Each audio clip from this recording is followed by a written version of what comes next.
Hi, my name is Lisa Yurton, and I'm an HIM coordinator in the Medical Records Operations Department at St. Joseph's Hospital, which is part of the Baycare facility located in Tampa, Florida. Today I'm going to be talking to you about my business proposal of an opportunity that has presented itself as we merged the hospitals, St. Joseph's Main Hospital and St. Joseph's Women's Hospital Medical Records Department.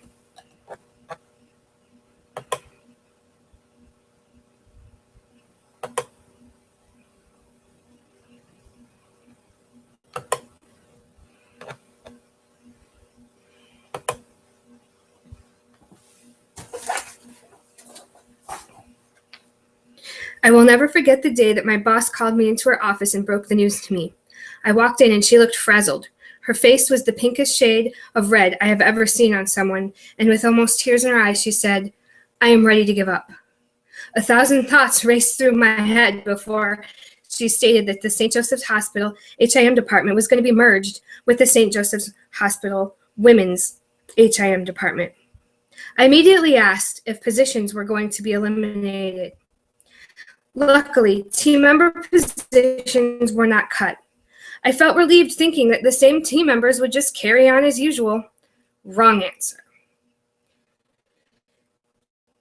She then went on to explain that eventually she was not given a date. The space that the current St. Joseph members uses will be eliminated into. She just stared at me and said, "I don't know." This incident took place in November of 2013. On January 15th of 2015, senior leadership informed my boss that she had 1 week to eliminate our office spaces, and within the next year, the rest will be phased out. In the year and 2 months since the merger, the coordination staff at the HIM department has worked diligently to learn the processes the St. Joseph's Women's Hospital team utilizes and standardize them on both sides of the street. The coordination team has proposed many different strategies to resolve the daunting task of timely delivering protected health information across a major highway 4 times a day. The ideas ranged from having a designated team member walk back and forth, drive back and forth, request a special parking section, hire a courier, utilize the security team, have nursing send it in our office through the mail system, have the birth certificate team process the information. However, these recommendations were not approved by senior leadership because they presented risks to team member safety, patient safety, or comprised the high quality of high-profile work. Last month at the department meeting, I put out a call for action to the HIM team members. I asked how we could use this opportunity to improve workflow processes. Unfortunately, I got no response. Until I looked up at our student intern. It dawned on me that we could use interns from the local high schools, colleges, and universities, and I began to research this idea more. The following business proposal presents my findings on the benefits of using volunteers in the department as opposed to interns, a risk-benefit analysis, my final recommendation, a new workflow process flow pilot, and information on how to begin utilizing volunteers in our department that aligns with the mission and value statements of our hospital. Consolidation of the 2 HIM departments presented an opportunity to resourcefully and creatively prepare a workflow process that incorporates volunteers into the HIM department. The objective for HIM Operations Department has always been to achieve better resource utilization, reduce medical records processing time, meet regulatory requirements, and incorporate technology to streamline processes. The HIM team member processes patients' protected health information under the 1997 HIPAA amendments enacted by the federal government. It is critical that this information remain protected, secure, and confidential at all times, and is only accessed by team members for treatment purposes, payment purposes, or operational purposes. Upon patient discharge, HIM team members retrieve the patient chart from the hospital floor of discharge, bring it back to the department, and then process it into the electronic medical record. Both St. Joseph Hospital and St. Joseph Women's Hospital have had successful measurable turnaround times utilizing this method of chart retrieval processing. The opportunity that presents itself. With the merger already in effect, the St. Joseph Women's Hospital team members' operations are going to be losing valuable office real estate. They will be relocating to an office across a busy highway to process their daily work that is still being facilitated. The solution I'm proposing is that we utilize volunteers.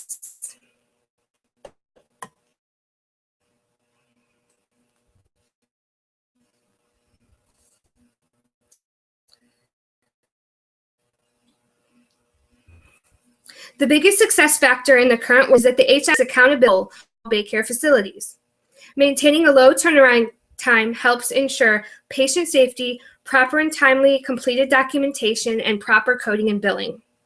By examining the current workflow process and determining its crucial elements, decisions can be made about what processes need to be carried into the new process. First, let's examine the current workflow process and the retrieval of protected health information. Every day at 10 a.m., 1 p.m., 3 p.m., and 6 p.m., a team member uses a computer workstation to run a report from the Cerner Explorer menu that allows them to know which patients have been discharged since the last pickup. The list is then printed. The team member then logs into an application called CDI Cover Page Generator and prints out a cover sheet called an ECP for each discharged patient. The ECP is a cover page that is placed on top of the and is processed as part of the patient's medical record. The ECP includes and the in order according to the room number. They take the ECPs and the list and go to every protected health information. Allows the HIM only where needed pick up in a timely manner. The information is then brought into the department and filed on its shelf in discharge date and time order for other HIM team members to process. In a nutshell, this team member needs a computer with access to 2 HIM applications, Microsoft Office, a printer, a small desk space for organization, and a pen to complete this task. The barrier is that the desk space and computer space is being taken out of the equation, as well as a huge highway separating the campuses of St. Joe's Hospital, which poses team member safety risks as well as compromising protected health information from being exposed to violent weather conditions in the Tampa Bay area. Every semester, the HIM department takes on one student intern from local colleges and universities for a 6-week to 6-month internship is part of their capstone project. The interns go through the basic orientation that new team members and sign the same confidentiality agreements. They are granted temporary access to HIM software applications and shadow team members with their job specific functions. It would appear that this is a viable solution. But upon further research, I found out that it is actually quite risky to offer non-paid or low-paid internships, especially without a college or university contract. The Fair Labor Standards Act has stringent regulations about compensating employees for their time. Several high-profile high court cases in the United States have paid internships are illegal and ordered employees to pay unpaid wages to interns. After further researching the topic, I realized that adding interns into the mix is really only adding more manpower, but not the valuable office space that we need. Both the bad publicity on interns and only resolving part of the issue led me to realize this is not such a viable option after all. But what about volunteers? That might be an option.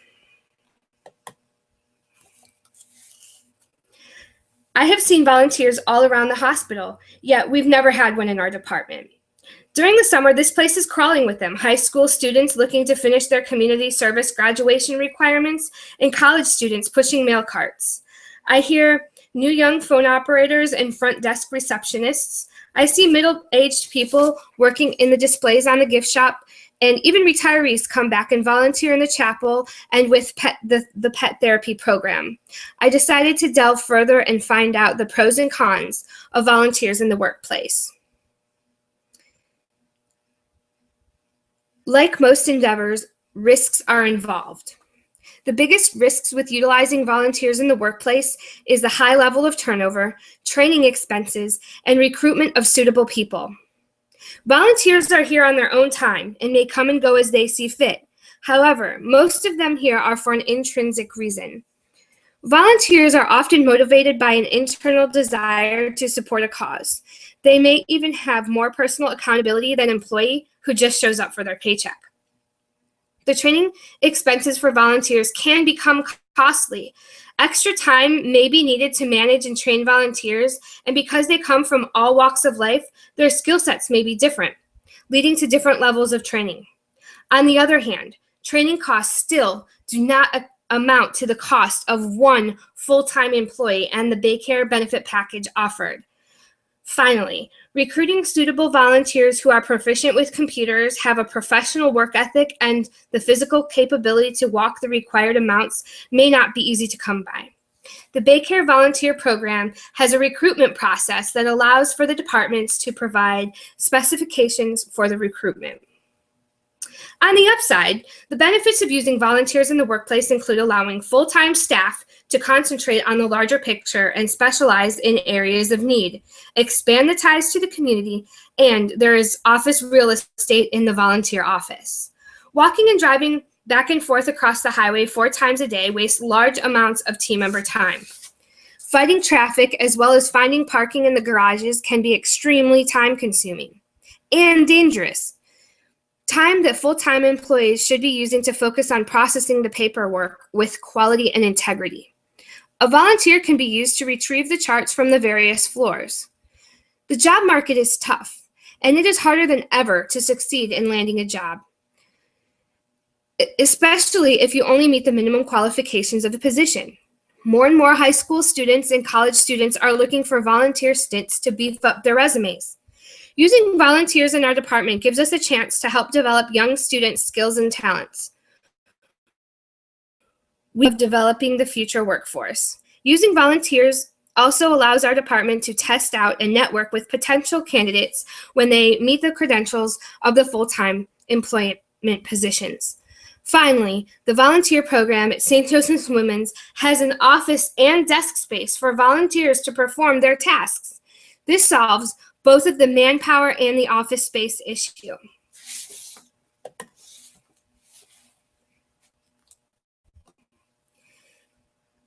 After performing the risk-benefit analysis, I feel that moving forward with recruiting and using volunteers in our daily workflow processes is the best viable opportunity we have to a successful merger among the HIM departments at St. Joseph Hospital and St. Joseph Women's Hospital. I went ahead and tweaked the current successful workflow processes of the HIM department so that the current team can pilot the processes and use it to train the volunteers. The workflow process remains relatively the same as outlined earlier until the delivery of the discharge charts. The safety of the volunteer has always been a #1 priority and is part of the Baycare values. Instead of having a volunteer cross the highway and deal with battling the weather, they will bring the charts that they collected into the St. Joseph Women's Hospital lab. The lab at St. Joseph Women's Hospital has a Pevco tubing system that actually ground and into the lab at St. Joseph Hospital. The Pevco tubing system is a delivery system that uses vacuum force to pull carriers through the tubes to the destinations entered in. The volunteer will place 5 to 10 charts in vertically. They'll close the tube and they'll type in the code for the lab at St. Joseph's Hospital and press the send button. The volunteer will then wait for the tube to get sucked up into the machine and the display will successfully be sent. The amount of charts for each pickup, the volunteer may have to send more than 1 tube. Once all charts are successfully sent, the volunteer will return to their desk or email the St. Joseph Hospital contact team member and let them know that the charts were sent and how many tubes to expect. The St. Joseph Hospital contact team member would walk across the hall to the St. Joseph Hospital lab and retrieve all of the charts out of the PEVCO machine and bring them back to the department for processing.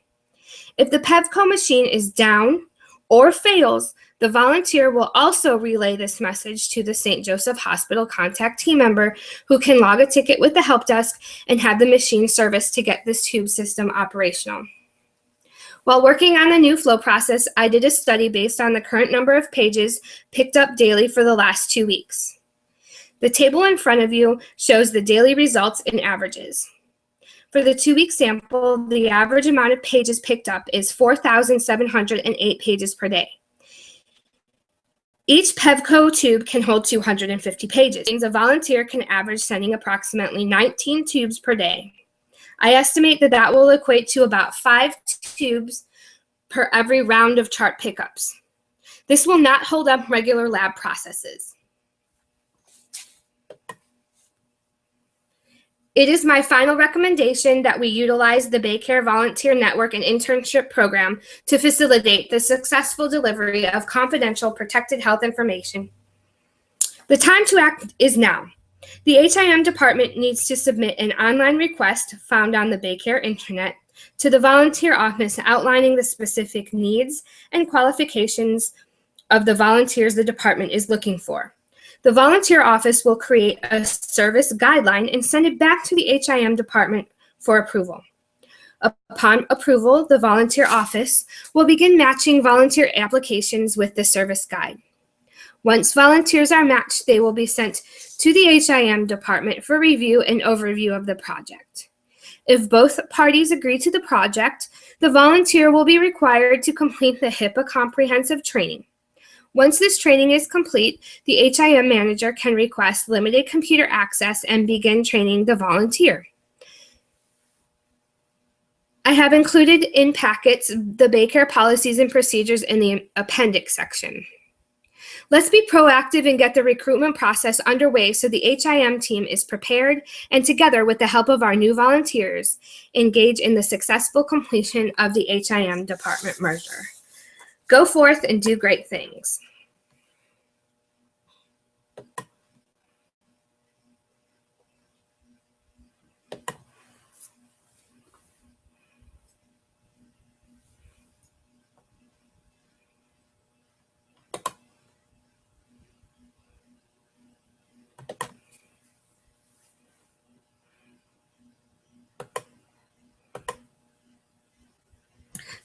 That was my business proposal that I plan to present to my boss, Brooke Allen, and my director, Lisa Willis, at the HIM department meeting next month. I hope you all enjoyed it and have a great day.